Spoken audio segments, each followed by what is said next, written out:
Les 7 âges tels qu'ils sont exposés dans Apocalypse, chapitres 2 et 3, incluent toute la durée de la plénitude des nations, c'est-à-dire toute la période pendant laquelle Dieu traite avec les gens des nations pour le salut.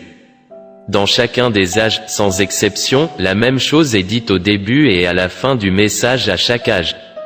Écrit aux messagers d'Éphèse, de Smyrne, de Pergame, de Thyatire, de Sardes, de Philadelphie, de Laodicée, voici ce que dit celui, etc., etc., que celui, au singulier, qui a des oreilles entende ce que l'Esprit dit aux églises.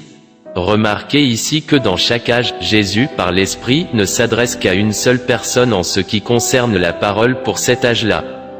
Un seul messager, pour chaque âge, reçoit ce que l'Esprit a à dire à cet âge-là, et c'est ce messager-là qui est le messager pour la véritable Église. Il parle de la part de Dieu, par révélation, aux Églises, à la vraie et à la fausse. Le message est alors diffusé à tous, mais, bien qu'il soit diffusé à tous ceux qui sont atteints par le message, ce message n'est reçu individuellement que par un groupe particulier, d'une certaine façon. Chaque individu de ce groupe est quelqu'un qui a la capacité d'entendre ce que l'Esprit dit au moyen du messager.